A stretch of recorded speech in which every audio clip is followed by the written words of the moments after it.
Y bueno, en este caso, pues este era el ejercicio que se nos quedó ahí de tarea. Ya vi que algunos han estado subiendo su ejercicio directamente en la carpeta. Pues igual ahí, pues los que ya hayan subido en el tiempo correcto, pues van a ser tomados en consideración para la tarea. Los que no, a lo mejor tendrán algún demérito.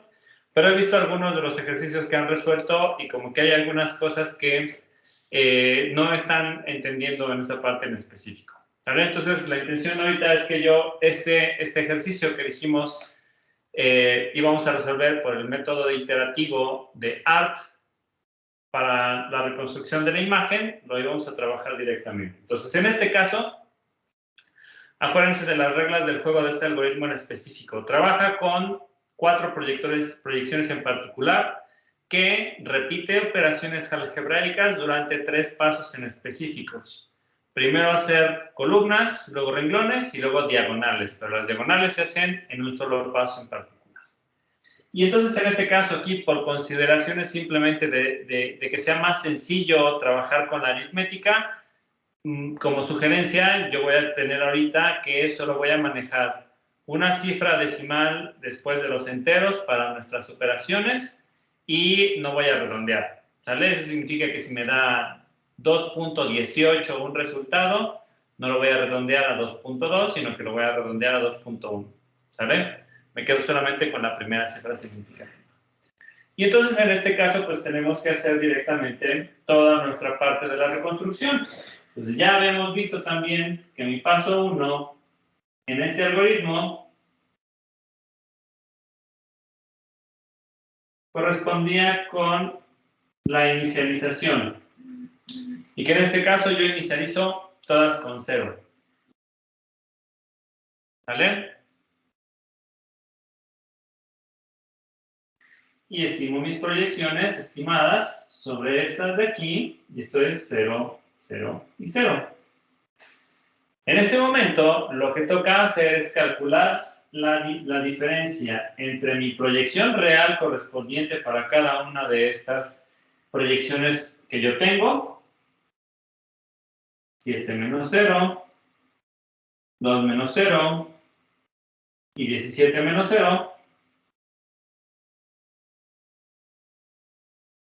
y dividirlas entre el número de píxeles involucrados en dicha proyección, que en este caso son 2 para todas.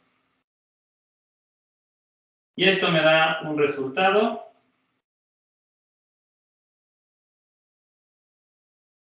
3.5, 1.0, y en este caso estamos hablando de un 8.5. ¿Vale?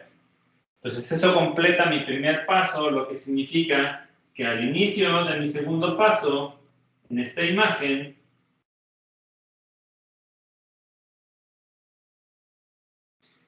agrego los correspondientes valores. 3.5, 3.5, 1.0, 1.0, 8.5 y 8.5. Y en este caso, de nuevo, calculo ahora mis proyecciones, pero por columnas, por renglones.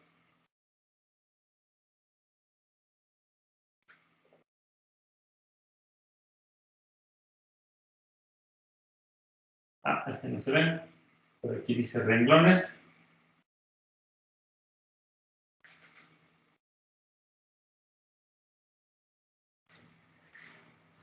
Y en este caso es 3.5 más 1 más 8.5. Eso me da un total de 13. Y le voy a restar los valores de las proyecciones reales. 14 menos 13, 12 menos 13, y en este caso, dividido sobre el número de píxeles involucrados en dicha proyección, que es 3. Entonces esto es un 14 menos 13 es igual a 1, dividido entre 3, eso es 0.33333, pero lo voy a dejar como un punto 3. Y en este es menos punto 3. ¿Vale? ¿Hasta ahí me han seguido todos? ¿Alguna duda? Igual recuerden, muchachos, que pueden tanto levantar la mano como encender el micrófono y hacer una pregunta en específico.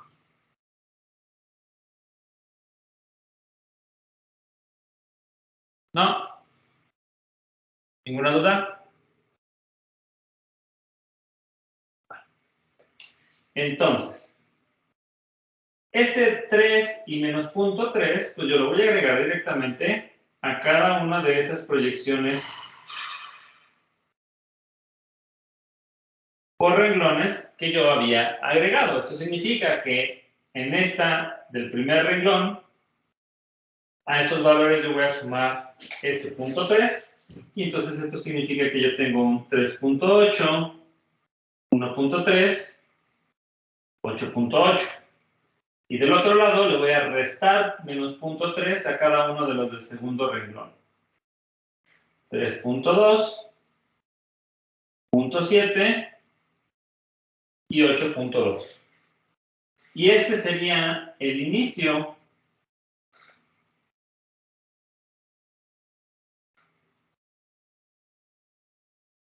de mi tercer paso, que corresponde directamente con las diagonales. En este caso en particular, las diagonales puede ser algo truculento que he estado viendo que en la mayoría de las tareas que ya subieron no los están realizando de manera apropiada.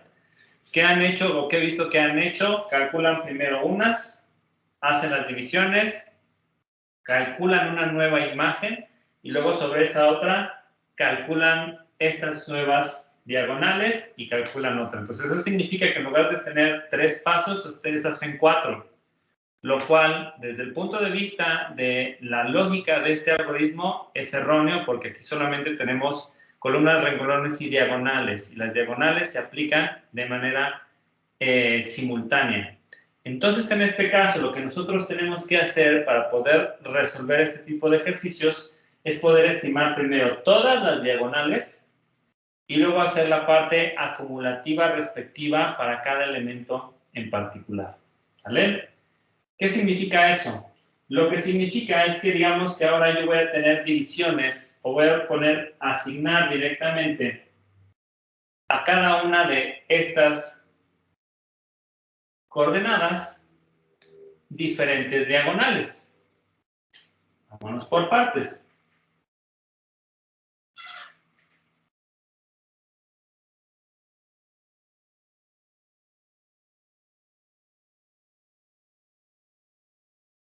Voy a trabajar primero sobre estas diagonales imaginarias. En este punto en particular, para esta proyección, esta diagonal, mi valor real es 9, y le voy a restar 8.8, y esto va dividido entre el número de píxeles involucrados, que en este caso es 1. Y esto me da 0.2. Y esa ahí la voy a guardar. En esta segunda, el valor real también es 9, menos 1.3 más 8.2. Esto me da 9.5 dividido entre 2. Entonces, en este caso, esto es menos 0.5 dividido entre 2. Es menos 0.25, pero yo me voy a quedar solo con menos 0.2. Tercera proyección, el valor real es 5. El valor de la proyección estimada 3.8 más 0.7, 4.5 dividido entre 2. Esto me da de nuevo un 0.5 positivo entre 2.25 y me quedo solamente con 0.2. Y en esta última yo tengo un 3 menos 3.2 dividido entre 1 menos 0.2. ¿Vale? ¿Hasta ahí alguna duda?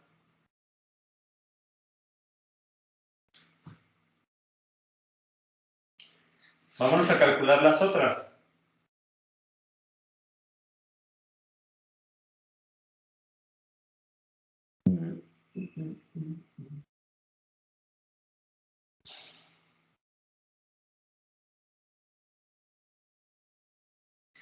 Sobre esta proyección en específico, el valor real es 4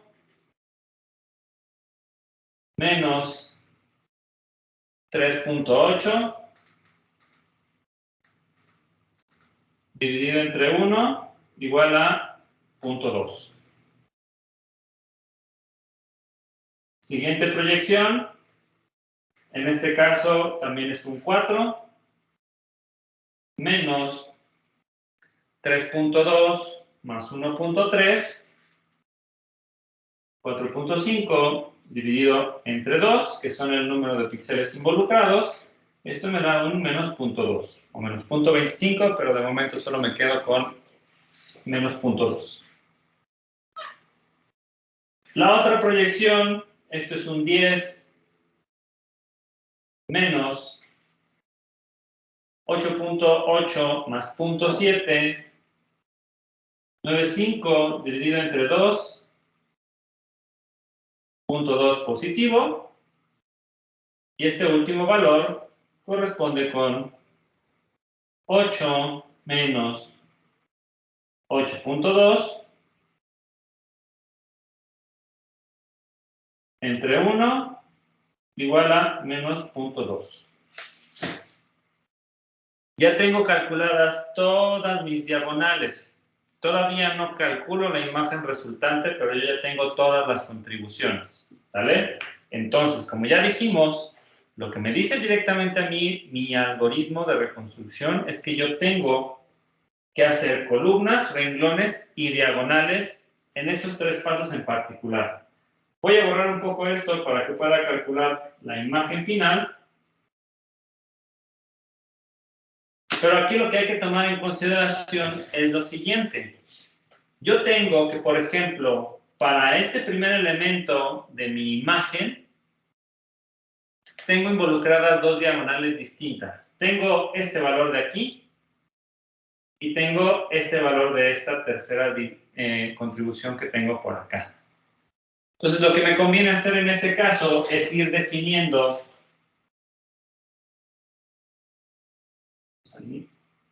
por aquí.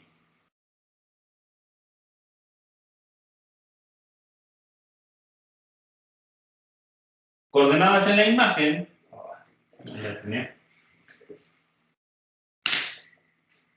Perdón, muchachos.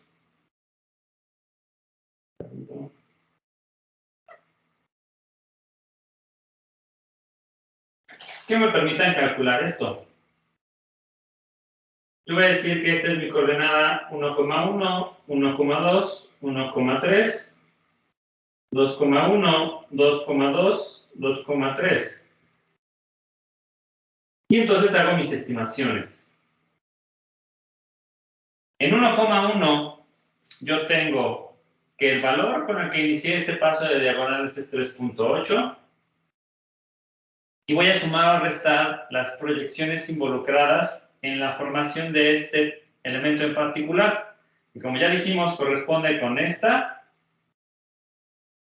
que significa que yo le voy a sumar más 0.2, y esta, que también es un más 0.2.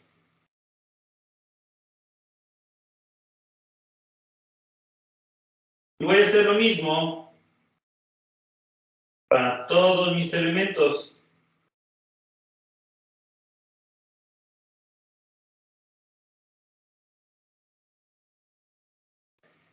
Para poder tomar en consideración todas las diagonales en un solo paso. ¿Sale? Valores originales 1.3 más todas las proyecciones en donde se involucre este píxel central, que corresponde con esta, menos 0.2, y este de aquí, menos 0.2.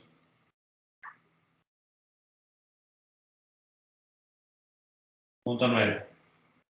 1.3 es 8.8, todas las proyecciones involucradas, más 0.2, y esta de por acá, más 0.2.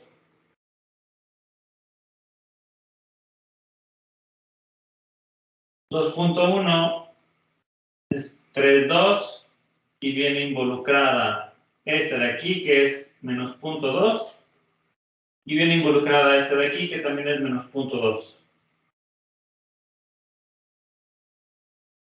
2.2.7 y respectivamente le sumamos un 0.2 y le sumamos un 0.2.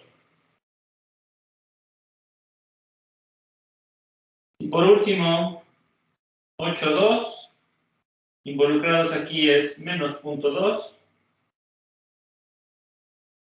menos 0.2,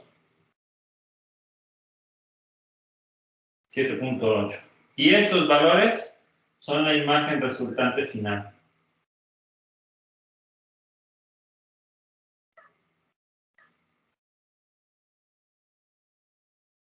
Cuatro dos punto 9, 9.2, 2.8, 1.1 y 7.8.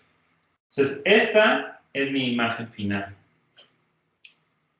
¿Qué podemos observar aquí? Obviamente, el hecho de que yo haya limitado la resolución de cada una de estas operaciones y me haya quedado solamente con una cifra significativa y que no haya redondeado, afecta directamente el problema. Sin embargo, si nosotros tratamos de pensar un poco el resultado que yo estoy obteniendo de esta estimación, aquí yo, por ejemplo, puedo hacer el cálculo de mis proyecciones. Voy a calcular solamente las verticales y las horizontales para que sea más rápido. 4.2 más 2.8,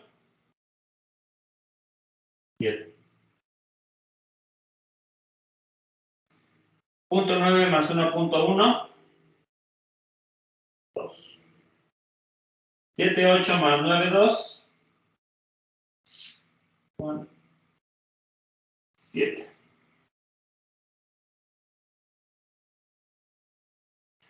4.2 más 0.9 más 9.2 da un 16.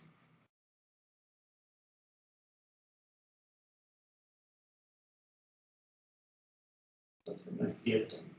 ¿Qué? 4.2 y 0.9, ahí llevamos 5.1 y 9.2, 14.3.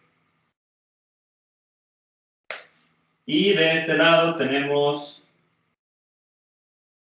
8.9,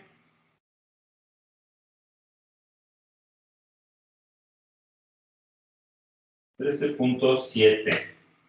Ah, no es cierto, 2.7. 7, 8, 8, 16 y una 17. Llevamos 1, 3, 4, 5, 6, 7, 8, 9, 10, 11.7.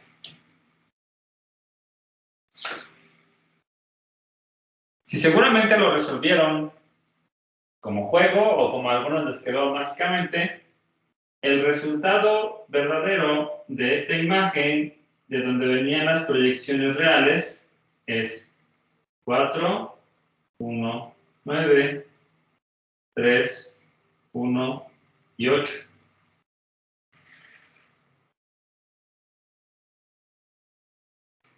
¿Se parece mucho? Sí.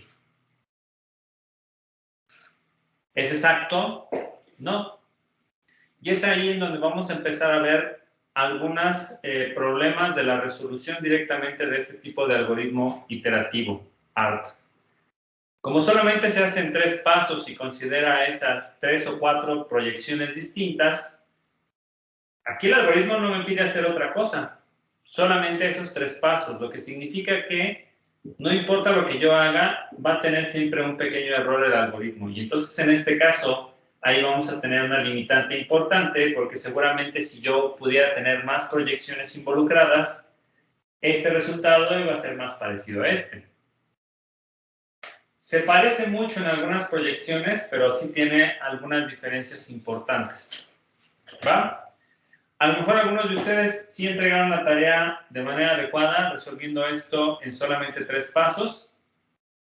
Y probablemente vean que el resultado no cambia tanto respecto de si los hago separadas o los hago individual o los hago en conjunto.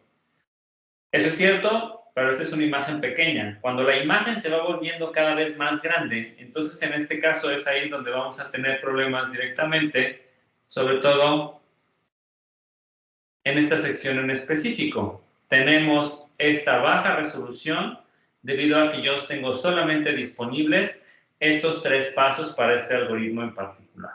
¿Vale? Por lo tanto, siempre vamos a tener algún cierto errorcito en la estimación respecto de los valores reales que tienen esos objetos. ¿Va?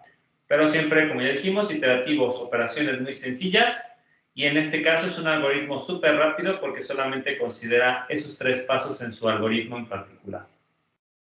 ¿Dudas aquí? ¿Es posible tener un 0 o quedarse con un 0 en alguna casilla? Claro. Okay. Si tú tuvieras un 0, significa que no tienes ningún nivel de atenuación y entonces o lo pintas todo blanco o lo pintas todo negro. Pero sí es posible. ¿Alguna otra duda?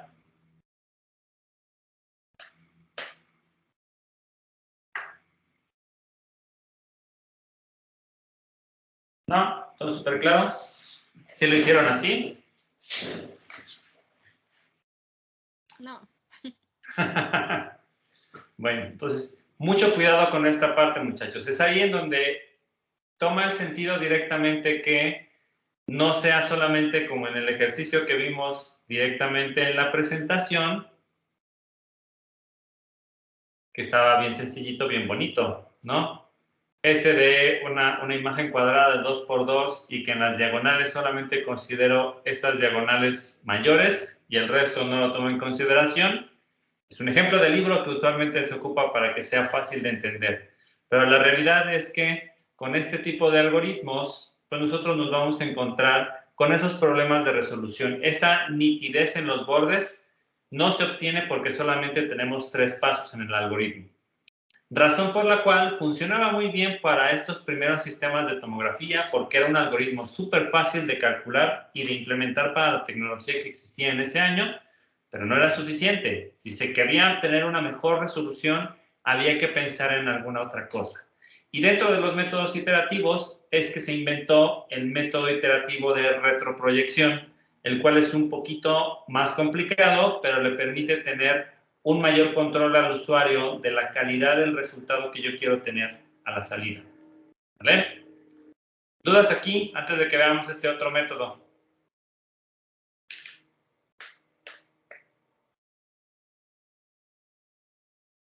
¿Ninguna? Entonces, déjenme medio borrar este resultado. Bueno, ahorita lo hacemos. Entonces, el método iterativo de retroproyección va a ser una modificación o una mejora respecto del método de ART. Y entonces, en este caso, de nuevo lo que queremos hacer es conocer cuáles son los valores mu o de coeficiente de atenuación que tiene cada una de las coordenadas de mi imagen. Y en este caso en particular, aquí vamos a hablar en un ejemplo en el que solo contamos con 2 proyecciones, ¿sale? De nuevo, vamos a hacer primero la parte sencillita y luego nos vamos a concentrar en cosas un poco más complicadas, pero a lo mejor de esa ya no la vamos a tomar en consideración de manera manual porque puede ser algo complicado, ¿sale? Entonces, paso 1, igual que teníamos anteriormente, lo que yo conozco es el valor que hay en los detectores, que significa que es la interacción de los rayos X con toda esta línea en particular. Y tengo diferentes valores en este caso para 2 proyecciones, horizontales o por renglones y verticales o por columnas. Para este método iterativo de retroproyección, yo voy a requerir hacer la estimación de 2 cosas importantes. Número 1, la inicialización de mi imagen estimada ahora va a tener la regla de que yo le tengo que poner un valor arbitrario, el que sea, siempre y cuando sea mayor que 0. Para este algoritmo en particular no podemos tener un 0 en la inicialización por cuestiones de las operaciones algebraicas que se van a estar realizando. ¿Sale? Entonces, en este caso, la propuesta más tradicional o más sencilla es inicializar con unos. Y volvemos aquí a estimar las proyecciones de mi imagen reconstruida estimada. Que significa que en este caso calculo por renglones y por columnas estos valores en específico. Y aquí yo tengo contemplados 3, 3, 3, 3, 3, 3, sin mayores problemas. La parte que vuelve diferente este método iterativo respecto de ART es que ahora yo voy a estar estimando una matriz de error. Y entonces, esta matriz de error se va a calcular utilizando los valores medidos versus las imágenes reconstruidas. Eso significa hacer una diferencia entre mi valor real y cada una de las proyecciones estimadas que yo tengo. Y luego lo voy a ponderar entre el número de proyecciones que conforman esta en específico, es decir, que yo voy a tomar en consideración el promedio de todas las proyecciones para una coordenada en particular de esa imagen. ¿Qué significa esto? Que, por ejemplo, para este primer punto de la imagen,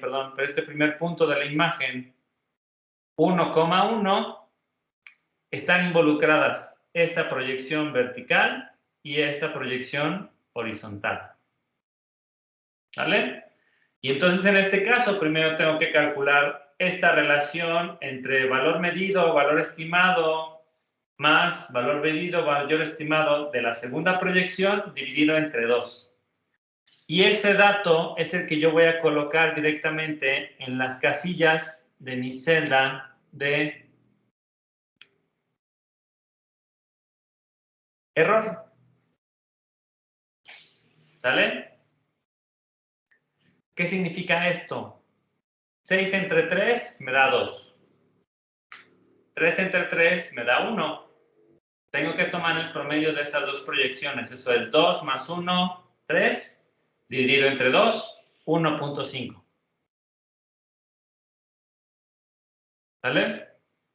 Y esta misma operación de estar agregando en la matriz de error el promedio de mis proyecciones involucradas, lo aplico para todos los elementos de mi imagen. ¿Sale? Y entonces en este caso aquí es en donde se vuelve interesante entender que si yo tengo 3, 4 proyecciones, al momento de hacer esta estimación de error, yo voy a tener un promedio más grande. Voy a tener en lugar de 2 valores, voy a tener 3, 4, 120, 180, 360. Dependerá del número de proyecciones que yo tenga en específico. ¿Vale? Pero aquí, súper importante que entendamos que yo tengo tanto que inicializar mi imagen reconstruida como estimar el error de mi imagen reconstruida respecto de la imagen original. ¿Dudas hasta aquí? En la segunda matriz, ¿de dónde salió los 3? ¿Están en la B? ¿Estos? ¿Estos? Ajá. Bueno, sí, en la de lado. Ajá, en esos. Es la suma de las proyecciones. 1 más 1 más 1 igual 3. 1 más 1 más 1, 3. 1 más 1 más 1, 3. 1 más 1 más 1, vertical es 3, 3 y 3.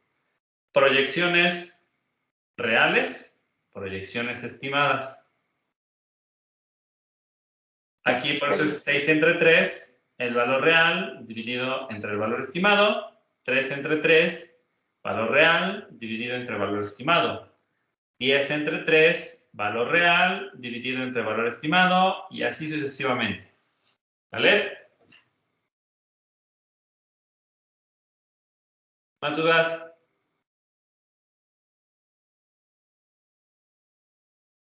¿No? Entonces, una vez que yo ya tengo mi matriz de error llena, lo que hago es empezar a hacer el algoritmo de retroproyección. Este lo podemos contar como la inicialización o la iteración cero, que es un valor propuesto directamente por el usuario. Pero en el momento en el que yo tengo mi matriz de error, lo que voy a hacer es generar una nueva imagen de reconstrucción donde hago una multiplicación elemento a elemento de mi matriz de reconstrucción con mi matriz de error. Eso significa que después de una iteración, yo tengo esta imagen de reconstrucción propuesta. ¿Sale? Que significa que fue 1 por 1.5, 1 por 2.7, 1 por 1.2 y así sucesivamente. Y ya llegando a este punto, lo que toca hacer es repetir todo el algoritmo. Vuelvo a estimar mis proyecciones tanto horizontales como verticales y vuelvo a estimar una nueva matriz de error. Que en este caso ahora va a ser un poco más complicada, ¿no? Voy a tener valor real medido dividido entre valor estimado, 6 entre 5.4. El otro es 3 dividido entre 4.9, me da un resultado, eso yo lo sumo y divido entre 2 y eso me da un 0.8. Entonces, si observan, ya desde aquí las operaciones aritméticas se empiezan a volver no tan sencillitas, ¿no? Un 6 entre un 5.4 me da un cierto valor y un 3 entre un 4.9 me da otro valor y hay que hacer el promedio entre esos dos para poder volver a estimar directamente mi matriz de error. Y entonces en este caso, yo voy a volver a repetir este paso y genero una nueva imagen de reconstrucción multiplicando 1.5 por 0.8, 1.2. 2.7 por 1.2, 3.2. Y así sucesivamente, me la llevo, me la llevo, me la llevo, me la llevo, me la llevo. ¿En qué momento este error se minimiza?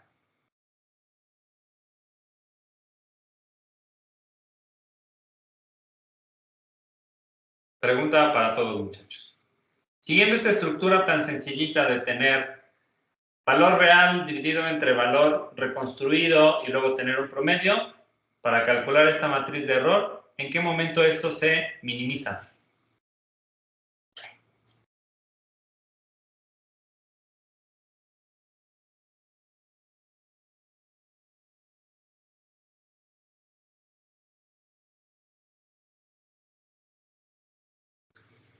Pues ya sería cuando se aproxima más al número. ¿Y qué valores debería de tener esa matriz de error? Es decir, ¿cómo sé yo que el valor al que yo estoy llegando es igual al valor que yo estoy estimando? Cuando tiene 1. Correcto. Voy a tener en la matriz de error, si yo tengo puros unos, significa que ya estoy teniendo una muy buena precisión de mi resultado de la imagen estimada. ¿Sale? Si ustedes observan, iniciamos en valores muy dispersos, 1.5, 2.7, 3.2. Después de una iteración, ese error lo compactamos un poco más, 0.8, 0.7, 1.2, 1.1.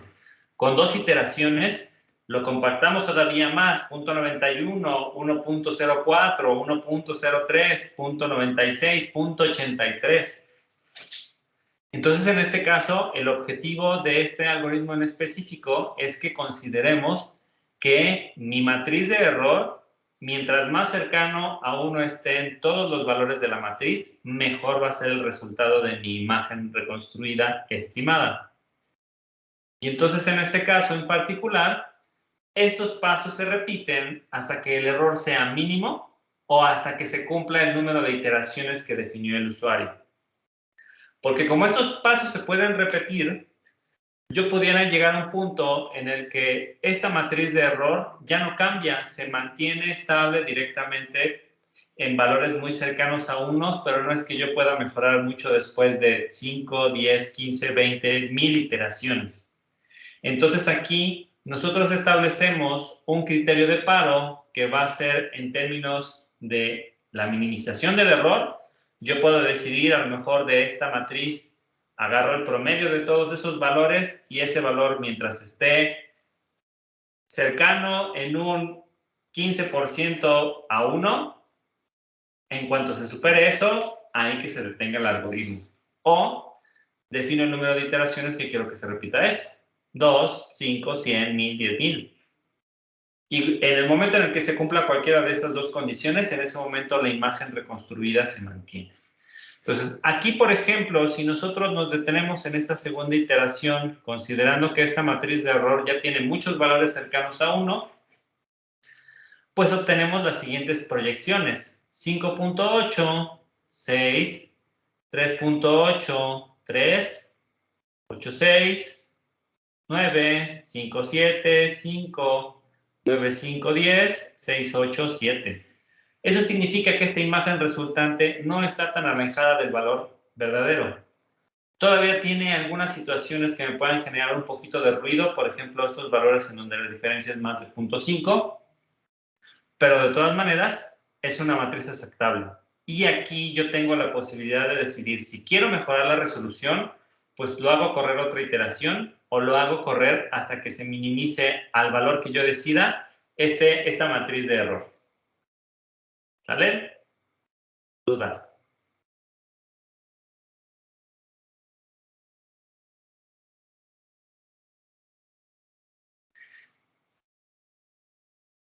Profe, el método anterior, perdón, el algoritmo, también era un iterativo, pero no se podía repetir los pasos.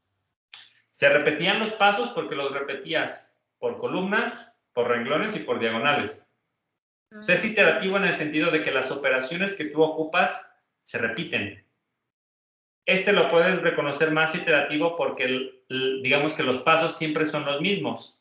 Lo haces tanto para columnas como para renglones, tomas el promedio de las proyecciones y repites los pasos hasta tomar un criterio.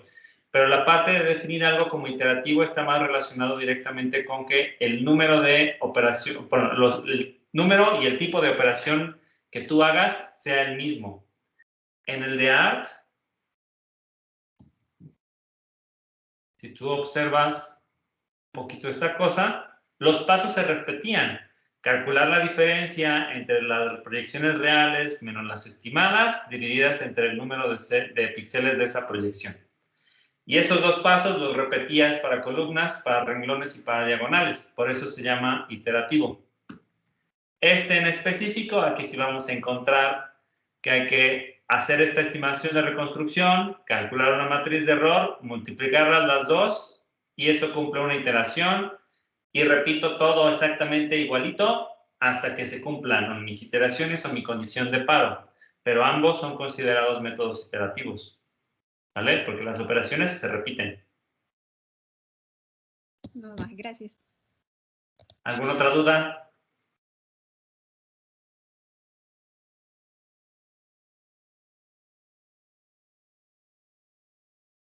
¿No? ¿Ninguna? Bueno. Les voy a dejar otro ejercicio que...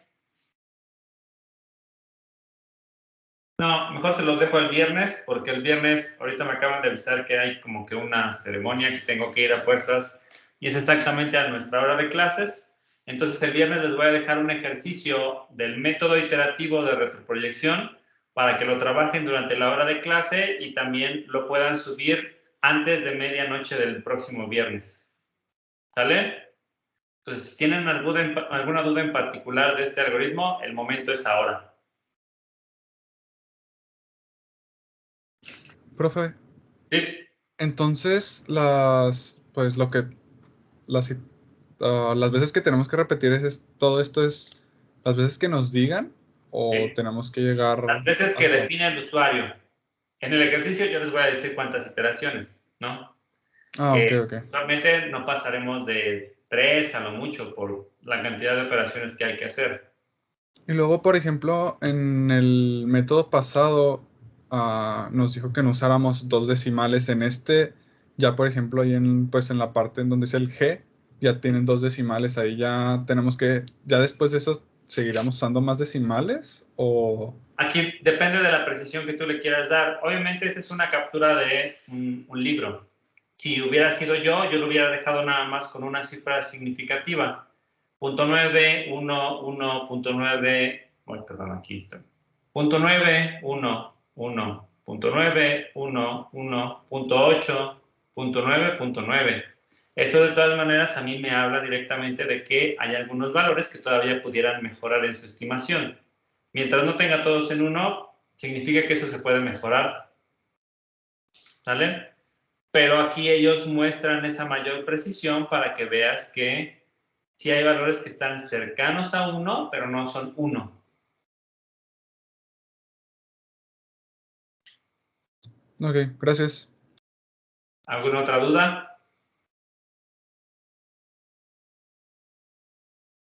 Dato importante entender, el número de iteraciones es el número de multiplicaciones que yo hago entre mi matriz de error y mi matriz de reconstrucción. Significa que cuando multiplico esta la primera vez, ahí es en donde yo llego al inicio de la primera iteración. O bueno, ya pasé por una iteración. Multiplico 2 veces, ya tengo 2 iteraciones.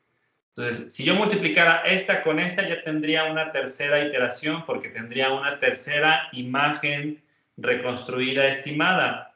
Entonces, particularmente este caso en específico se está calculando solo para propósitos demostrativos. En realidad, el resultado de esta estimación proviene o está relacionado más con este error, porque este por este fue el que me dio este resultado.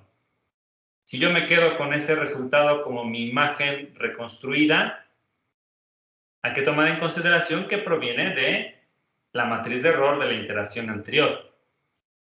Esta solamente la calculo si quiero tener una iteración adicional. Si yo multiplico punto a punto este 1.2, 0.9, 3.2, 1.4, voy a tener una matriz que va a ser muy similar. Va a mejorar un poco si yo después calculo sus proyecciones, pero no va a ser tan distinta de esto, ¿no? Vamos a calcularla súper rápido para que no nos quedemos con la duda.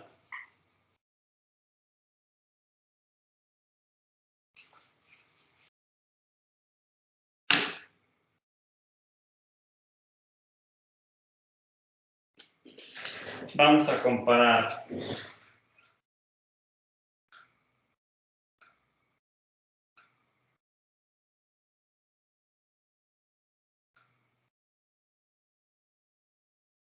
(1.2), 3.2, 1.4, 1.6, 3.8, 3.2, 1, 2.5 y 2.2. Versus, ayúdenme con las operaciones algebraicas, muchachos, para que esto sea más rápido. ¿Cuánto es 1.2 por 0.91?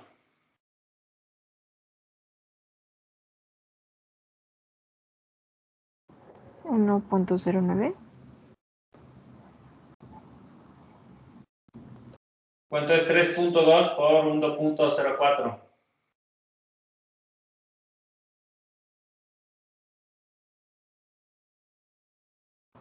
¿Mencionó 1.04?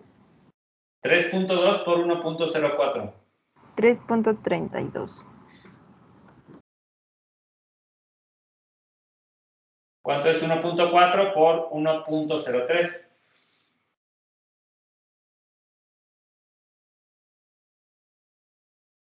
1.44. Un segundito, muchachos. Denme un segundito, por favor.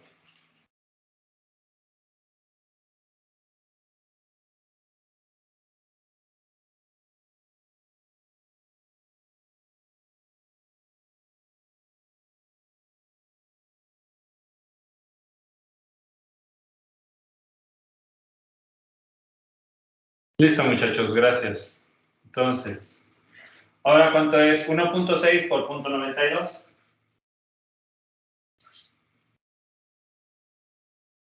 1.47. 3.8 por 1.05.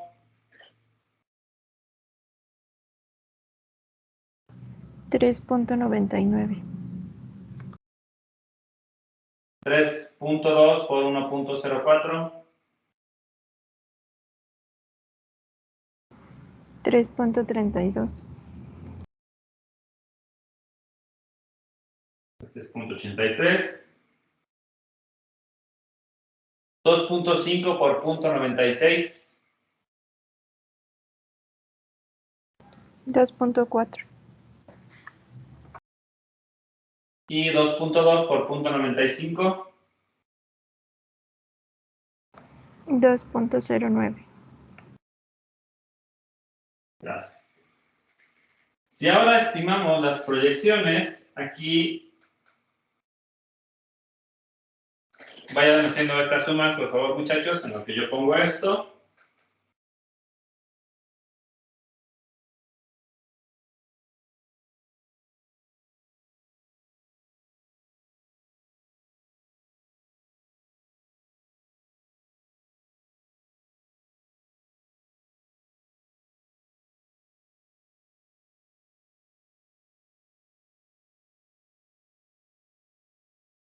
¿Cuánto dan?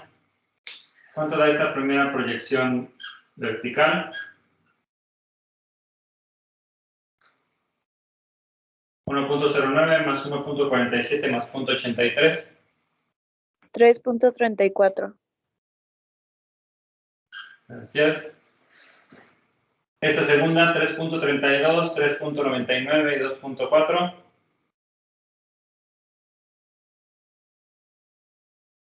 10.71. Y esta tercera, 1.44, 3.32 y 2.09. 6.85. Y en estas, 1.09, 3.32 y 1.44. 5.85. 1.47, 3.99 y 3.32. 8.78. 0.83, 2.4 y 2.09.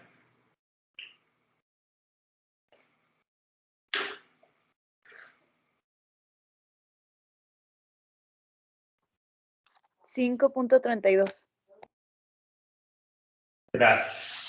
Profe, a mí en vez de 10.71 me dio 9.71. 3, 9. Sí. Gracias.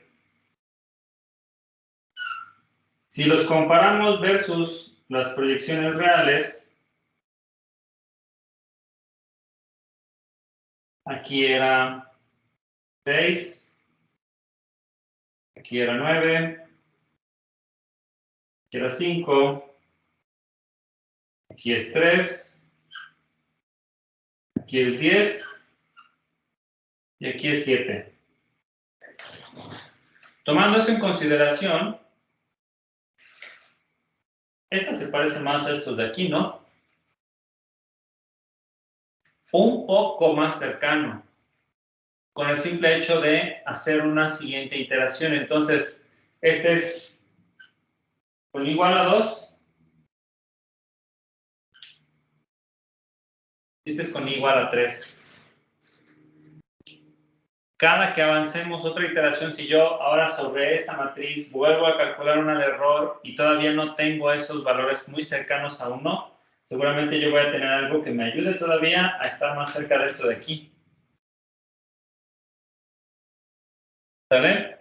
Pero sí le redujimos un poco las diferencias entre esta original menos esta y esta original menos esta. Entonces, digamos que esa es la ventaja principal de este método iterativo de retroproyección. Yo, usuario, tengo la posibilidad de definir cuál es la resolución que yo quiero tener de la imagen y tener el compromiso de saber que puedo obtenerla una estimación buena con pocas iteraciones, pero si quiero mucha precisión, tengo que ponerle un número importante de iteraciones. Si las iteraciones no es importante, a lo mejor tengo una supercomputadora y estas operaciones se las avienta muy rápido, me preocupo por el criterio de paro. Y yo trato de estimar, a lo mejor, sobre la matriz de error, sobre esta que tenemos por aquí, cosas que estén en una diferencia de 0.5 respecto de una matriz de todos 1. ¿Ok? que haya una diferencia de menos del 5% entre las proyecciones originales y las proyecciones estimadas. O de 0.1 o de 0.01, y a lo mejor eso les va a tomar 100, 1000, 10,000, 1,000,000 de iteraciones, pero al final de cuentas el usuario decide. ¿Sale? ¿Dudas?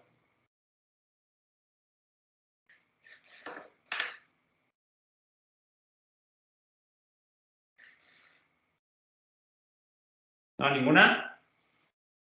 Sí, profe, yo la verdad me perdí un poquito. ¿Dónde? O sea, al principio sí entendí, por ejemplo, en ese ejemplo, Ajá. hasta el punto E entendí bien.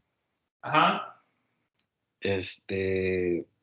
Agarrabas la primera proyección y la dividías entre la última proyección, el de Ajá. 6 y 5.4.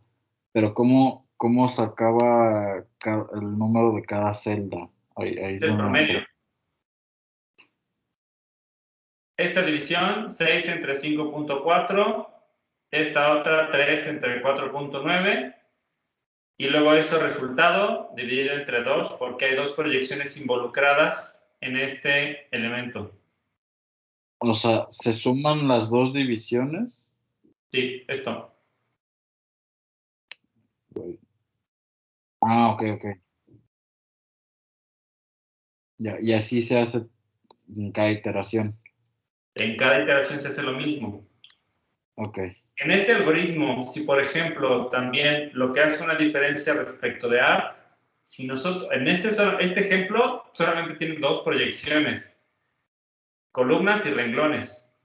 Pero ya sabemos que desde el punto de vista de instrumentación, en realidad nosotros tenemos 180, 360 proyecciones, 50, 100, un número relativamente alto de proyecciones. Entonces, en este método iterativo de retroproyección, la estimación de un valor toma en consideración el promedio de todas las proyecciones. Entonces, esta división, esta relación, se hace una operación grandototota, ¿no? Porque hay que tomar en consideración las proyecciones de todos los valores medidos, las proyecciones de todos los valores reconstruidos y de todas calcular el promedio.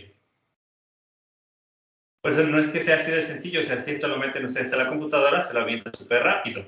Lo importante es que tomemos en consideración que desde la primera generación ya hablábamos de que teníamos 180 diferentes proyecciones, un valor para cada ángulo. Y esas, en este método de reconstrucción, se toman en consideración. ¿Va? ¿Más dudas?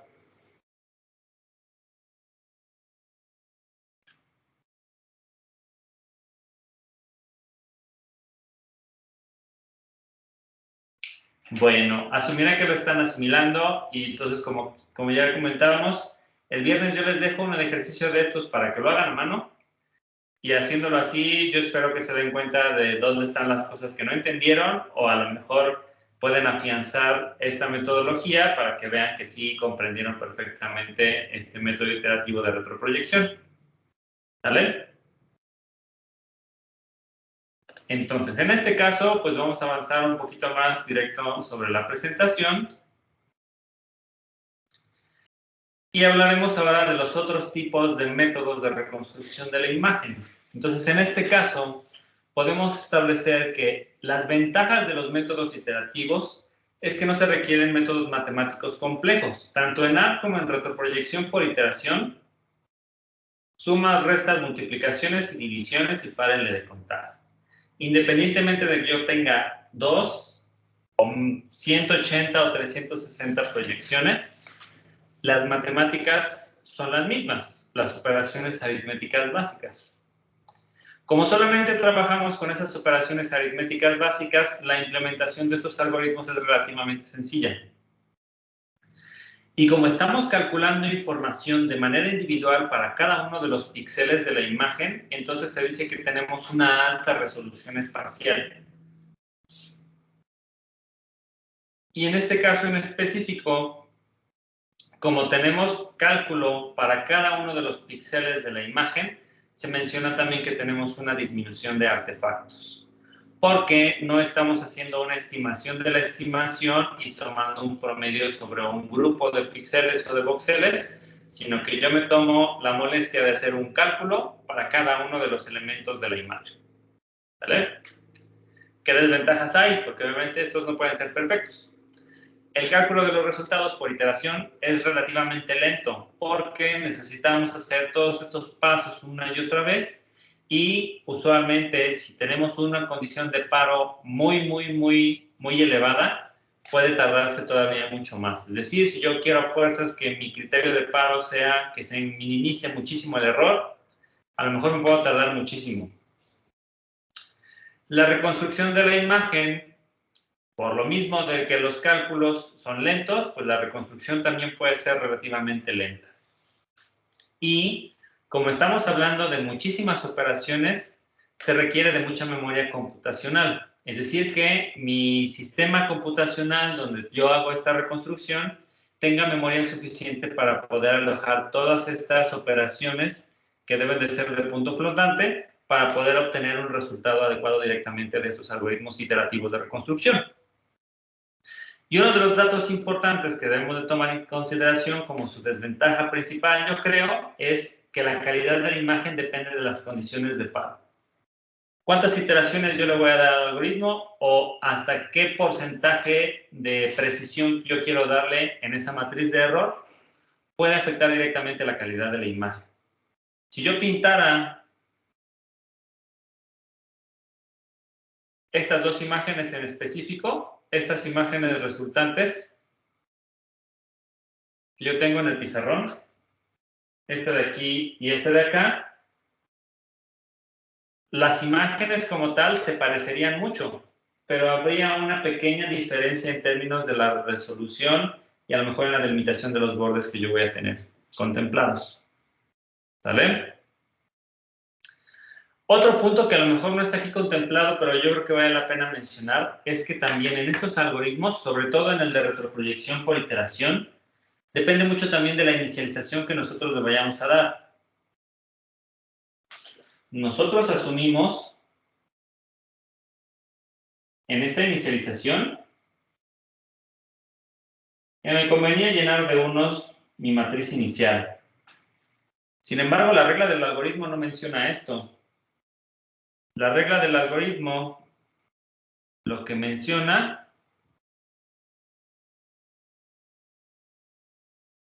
es que yo asigne un valor arbitrario y que este sea mayor que 0.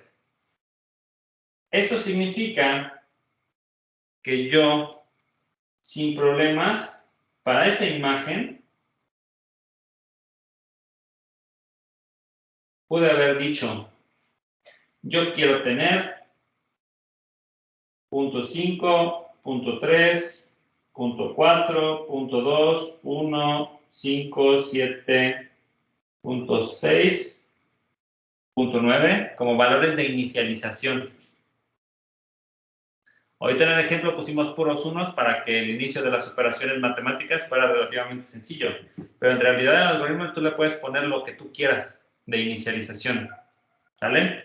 Y esto en realidad lo hacen algunos sistemas computacionales que todavía ocupan este tipo de algoritmos de reconstrucción para facilitar la vida. Con una buena inicialización, el número de iteraciones requeridas para llegar a un cierto nivel de error aceptable también va a ser menor a que si yo pongo uno por todos lados. Y entonces lo que hacen los sistemas computacionales es que obviamente el usuario no elige directamente cuál es esta inicialización a nivel del algoritmo de reconstrucción, pero si alguno de ustedes ha tenido la oportunidad de que le hagan una imagen de estas o ha tenido la posibilidad de ver un tomógrafo de cerca, a lo mejor han podido observar que dentro de los parámetros que se le programan directamente a los equipos, se dice qué región anatómica se va a tomar. Y entonces, en este caso, digamos que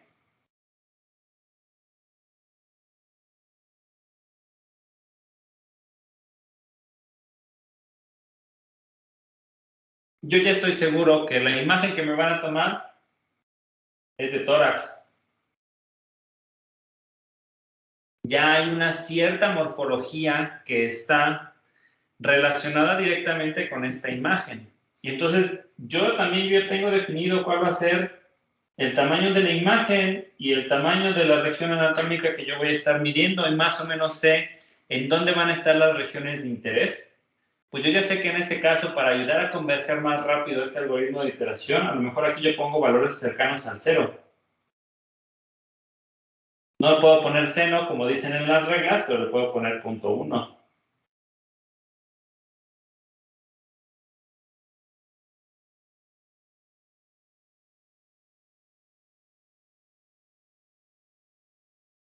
O 0.001.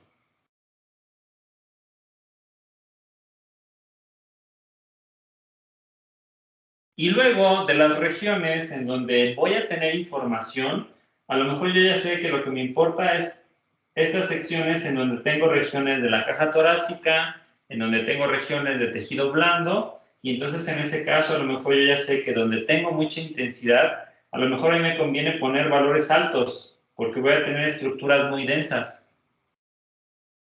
O a lo mejor en la parte donde casi no tengo estructuras densas y son valores viscerales, me conviene tener un valor más bajo. Y entonces ya existen kernels directamente sobre las imágenes para la inicialización de estos algoritmos de reconstrucción. Si es una imagen de cerebro, pues es igual, ¿no? Yo trato de tomar en consideración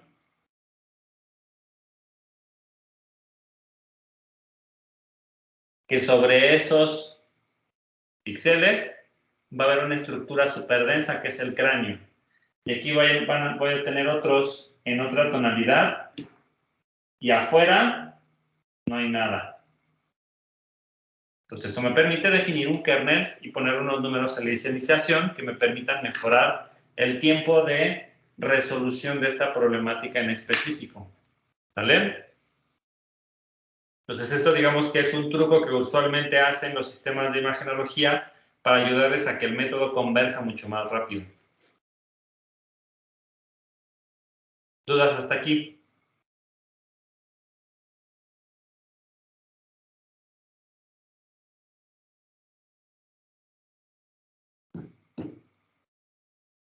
¿No?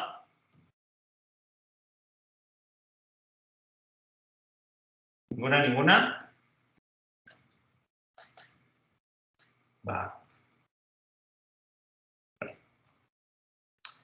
Entonces ahora vamos a pasar a los otros métodos de reconstrucción, que son los métodos utilizados en los equipos más modernos, que están considerando los equipos de tercera y cuarta generación, que se conocen como los métodos analíticos.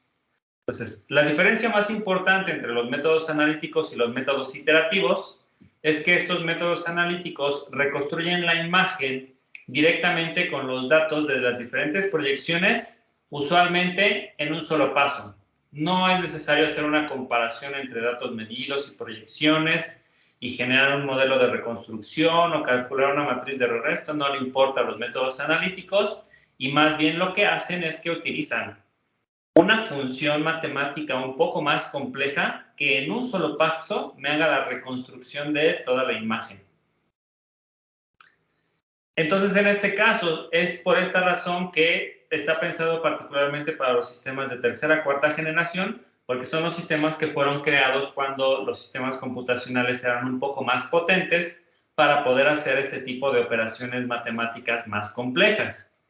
En este caso en específico vamos a hablar de dos métodos de reconstrucción analíticos que se usan todavía en la actualidad, que es el método de retroproyección filtrada y el método de reconstrucción por Fourier. Entonces, en este caso, simplemente por los nombres ya deberíamos de intuir que va a haber operaciones como una convolución o una transformada de Fourier y una transformada inversa de Fourier, que no son solamente sumas, restas, multiplicaciones y divisiones, y que entonces en este caso tenemos una mayor complejidad, pero vamos a ver que también tiene muchas ventajas el hecho de que consideremos un método de reconstrucción de este tipo.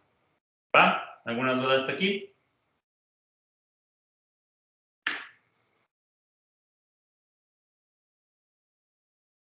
Perfecto.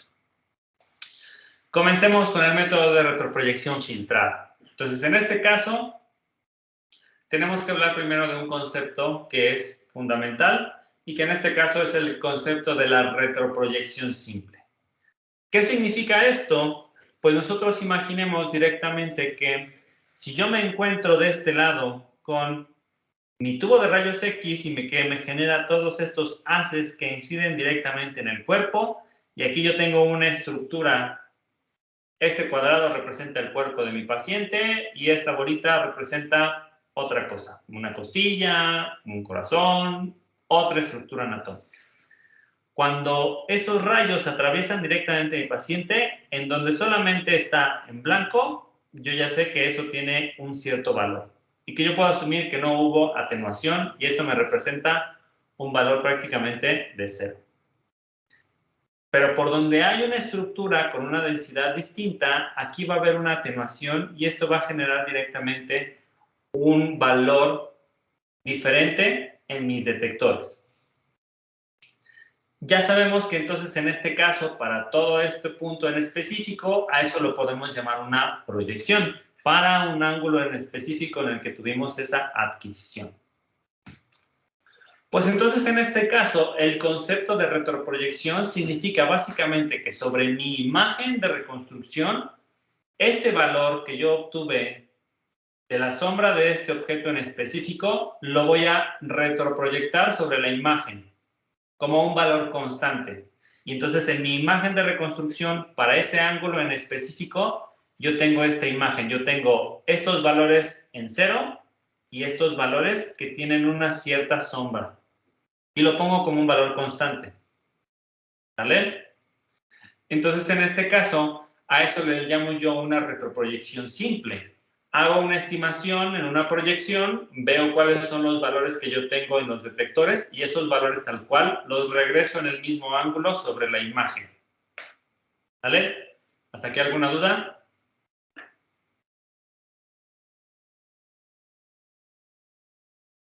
Perfecto. Pues luego repito lo mismo para las diferentes proyecciones que yo vaya a tener. Aquí yo tengo una primera proyección directamente en esta parte vertical. Me genera este dato en específico. Yo cambio o roto un poco y ahora tengo esta proyección en particular que sobre este único objeto va a ser una proyección muy similar. Y luego retroproyecto todas las proyecciones que yo tenga en los diferentes ángulos que yo tenga. Y si, no sé si lo alcanzan a observar, pero en este caso, dar la retroproyección de esos dos proyecciones del mismo elemento va a generar estas dos franjas sobre la imagen. Pero en el punto donde se cruzan, yo estoy teniendo un valor de retroproyección un poco mayor porque es la contribución de la proyección 1 y la proyección 2.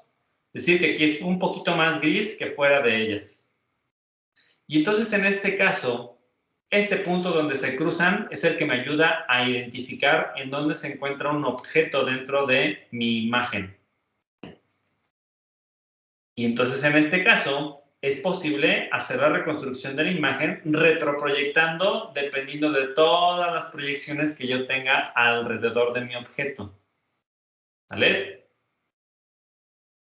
Y si aumentamos el número de proyecciones, obviamente vamos a tener una mejor reconstrucción del objeto que va a tener una mejor aproximación.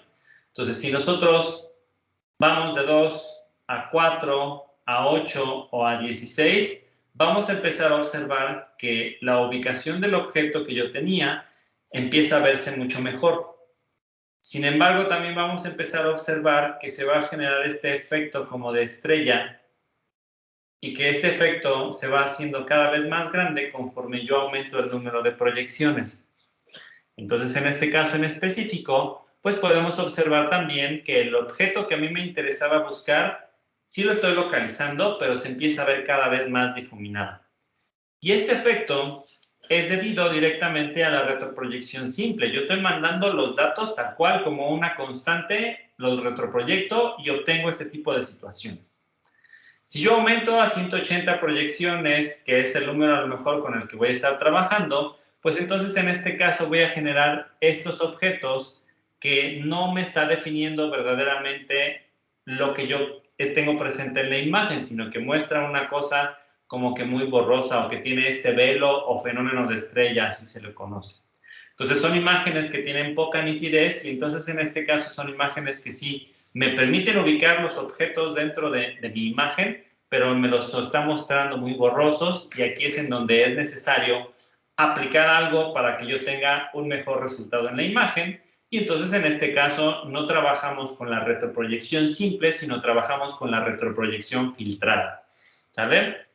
Entonces, ustedes ya pasaron por señales y sistemas. Seguramente ya vieron filtro. ¿Qué es un filtro? En señales y sistemas.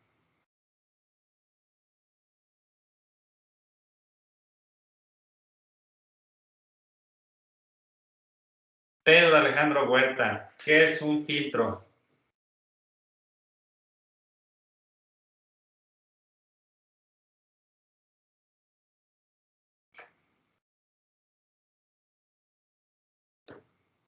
Voy, profe. ¿El filtro? ¿Cómo lo puedes representar? ¿Cómo implementas un filtro? ¿Cómo te lo enseñaron en señales y sistemas?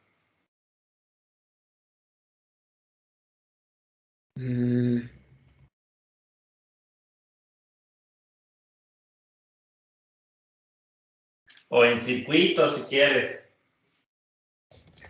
Voy. Pues me acuerdo de que vimos los pasabajas y los pasaltas. Correcto. ¿Y qué haces para aplicar un filtro?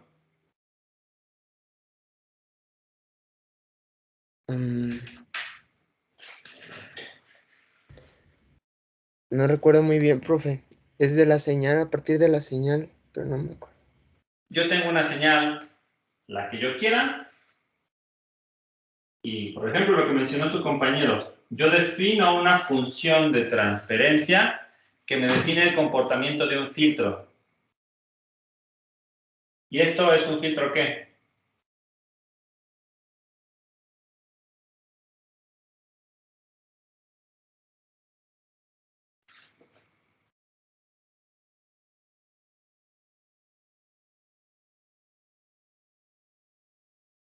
¿Esto es un filtro qué? Pasa altas, ¿no? Este es un filtro pasa altas. Lo que significa básicamente es que yo defino una frecuencia de corte que me dice que a partir de ese punto en particular, las frecuencias que estén más abajo de él son cosas que yo voy a eliminar de mi señal, y las frecuencias que estén más altas van a tener un comportamiento que se mantiene dentro de la señal. Entonces, ustedes lo toman como que aquí hay un 0 y aquí hay un 1, pues entonces es un valor con el que yo estoy ponderando. Y al final de cuentas, lo que yo quiero es que estas dos cosas estén interactuando. ¿Y cómo hago que interactúen? Matemáticamente. ¿Alguna operación u operador que conozcan que me permita hacer que estas dos cosas se multipliquen? La convolución. Correcto. ¿Sale? Entonces, lo mismo vamos a hacer directamente en esta parte de las proyecciones que yo estoy retroproyectando en la imagen. A final de cuentas, esta gráfica medio local aquí lo puedo yo representar como una función de transferencia. Y esta señal también viene representada a partir de una función de transferencia. Y yo las paso a otro dominio y puedo utilizar la convolución como una multiplicación entre elementos para que pueda tener un resultado. ¿Vale? A grandes rasgos. Entonces, en ese caso, esto lo que me va a permitir es que ahora yo voy a tener un comportamiento directo de mi retroproyección simple, que significa que es básicamente que yo tengo esta función de transferencia. Y si ustedes observan, tiene esta forma de que en el centro obtengo la información del objeto, pero yo tengo unas colas que hacen que se vea borroso. Y lo voy a convolucionar con un filtro que es una función ya definida. Y entonces en este caso yo lo defino como un filtro de rampa atenuada que tiene directamente esta morfología. Y entonces en este caso, a la salida, yo voy a tener este comportamiento que elimina los bordes, los extremos, y me deja simplemente la parte central. Si no se alcanza a ver muy bien ahí, básicamente da algo así. La respuesta que yo tengo de la retroproyección filtrada, convolucionada por una función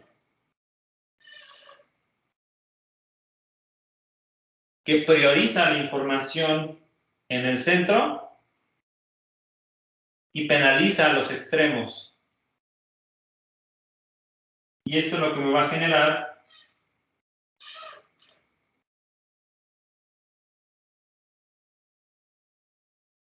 es una cosa así.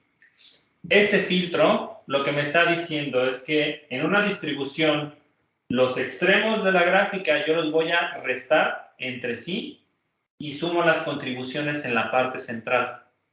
Y esto me da como resultado lo que yo observo directamente en la imagen, que va a implicar que al final yo tengo una contribución central y que mientras más proyecciones yo tenga, voy a tener mejor definida mi imagen. ¿Va? Este filtro de rampa atenuada tiene por eso esas zonas negativas en los bordes y un impulso positivo en el centro de la imagen, y entonces esto me ayuda a eliminar directamente este fenómeno de estrella o estos bordes que yo tengo representados, y al final yo puedo tener este tipo de resultados donde yo tengo proyecciones con retroproyección simple, y cuando yo le aplico el filtro tengo muy bien definido el objeto sin el efecto de velo. Y esas mismas 64 proyecciones sin el filtro me va a generar este objeto que tiene este efecto de velo en particular. Lo único que hicimos fue hacer esa convolución con ese filtro de rampa atenuada y se obtiene directamente la información. Si yo aumento 64, 180, 360 proyecciones, este se va a manejar todavía cada vez más nítido simplemente por el hecho de la convolución que yo le generé a este filtro en particular. ¿Va? ¿Dudas aquí?